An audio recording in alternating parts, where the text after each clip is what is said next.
Hello, welcome to Bibliophiles, the little show on AADL TV, where we take a few moments each week to discuss one topic all about books.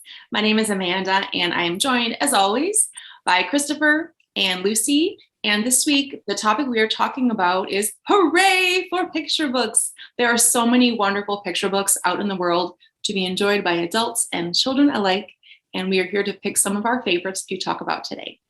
Lucy, what's a picture book you brought? So I went way back to an old book. Let me see when it was written first. 1969. It is Sylvester and the Magic Pebble by William Steig. And this was one of my favorite books when I was younger. I think I read it like for a while because it's actually pretty long. And then I really enjoyed reading it to my kids, and they liked it too. So this is the story of Sylvester, who is a donkey, and he's out for a walk, and he finds this pretty pebble. He picks it up. It starts raining, and he says, "I wish it would stop raining." And it stops raining, and he realizes the pebble that he's holding is magic. Then a lion comes along, of course, because Sylvester's out for a walk. He's a donkey. Then there's a lion, and he panics. He's holding the pebble, and he says, "I wish I was a rock." And so he turns into a rock. And now he can't hold the pebble anymore. And so he's stuck as a rock. And Sylvester's parents, he's an only donkey. Sylvester's parents miss him so much. They can't figure out where he's gone missing. And seasons go by, and still he's this rock. And he's always thinking as this rock. And then his parents have a picnic near this rock. And they put the pebble on the rock for some reason. And then they're wishing that they had Sylvester back again. There's the pebble. And lo and behold, he comes back. And I love the last page, they're talking about what else could they ever wish for in their lives. And they think nothing. They're all together now. They put the magic pebble away safely. They say, what more could they wish for? They all had all that they wanted. And I like the way that line says, instead of they all had what they wanted, like they all had all that they wanted. I don't know. It's nice. And the rest of the book is really well written as well. So that's a book I remember fondly, and I still enjoy reading it.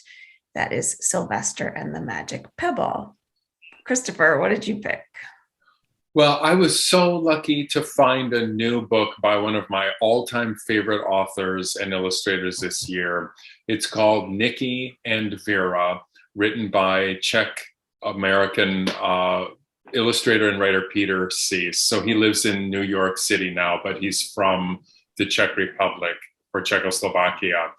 So first of all, it's a very Peter Seiss looking book.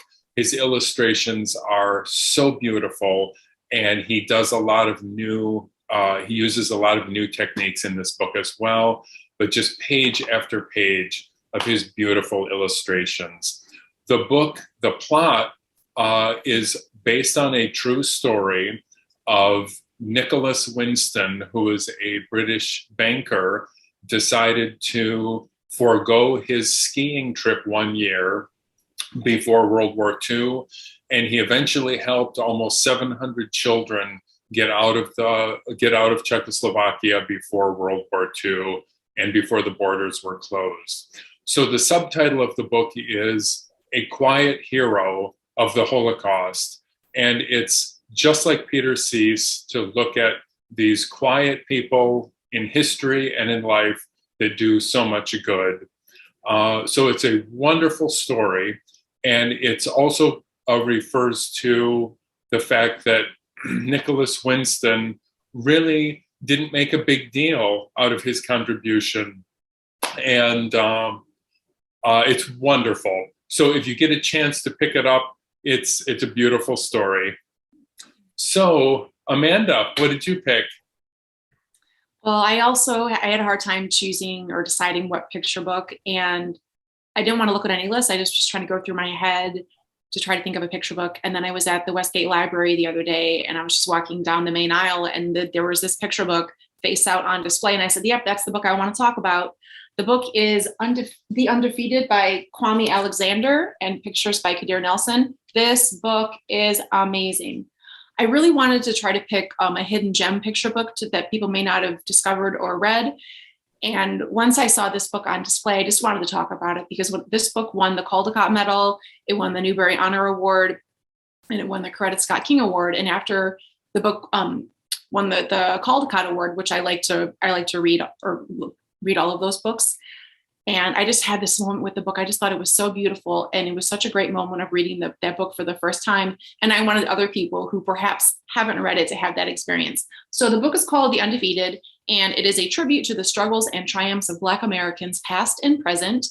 Kwame Alexander started writing this book in 2008, which was a few months, or it was the year his second daughter was born and a few months before Barack Obama became president, the first Black president of the United States.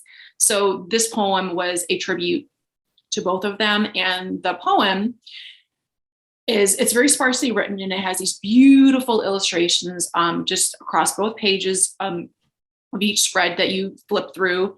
And it focuses on a variety of people in history. Musicians, athletes, writers, poets, you name it. Ella Fitzgerald, Duke Ellington, Thelonious Monk, Serena Williams, Jesse Owens, Zora Neale Hurston, John Lewis, Tamir Rice, Trayvon Martin, Martin Luther King Jr., Muhammad Ali, and on and on and on. And the book it's not just the undefeated, but it also features the unforgettable, the undeniable, the unflappable, the unafraid. It's just a beautiful, breathless picture book to look at the pictures, to think about the content, what these humans have given to the world. And then at the very end, now the book doesn't tell you every single person. You open up a page and there's the poem, and then you see the illustrations of the people that are related to the words on that spread, but it doesn't tell you who all the faces are and their accomplishments or what they've done. But at the back of the book, there's several pages that list all of the faces that are in it and what their contributions have been. So it's just a beautiful, beautiful book. I highly recommend it if you haven't come across it. The Undefeated by Kwame Alexander, with pictures by Kadir Nelson. Any other final thoughts on picture books today? Actually, I loved that book so much, Amanda, that I bought it after I read it at the library. It's so beautiful. And I also like how it's telling you about all these people who are undefeated and who have done these things, but it also mentions difficulties, and it doesn't leave out the bad stuff, which I think is an important part, obviously, of that story. So yeah, no, totally. It's just beautiful. Mm-hmm. So there we are, picture books. We did it. We were able to pick only one picture book to talk about today. A fun fact, we all work in the children's department, so picture books are just around us all the time. So we did a good job today, everybody. All right, well, thank you for tuning in to another episode of Bibliophiles. We will be back again next week with another topic. If you have thoughts on great picture books that you would like us to read or suggestions, please drop a line in the comments below. We are on YouTube. Show your library some love. Click that like, click subscribe. And we had a great time today. We hope you did too. And we'll see you next time.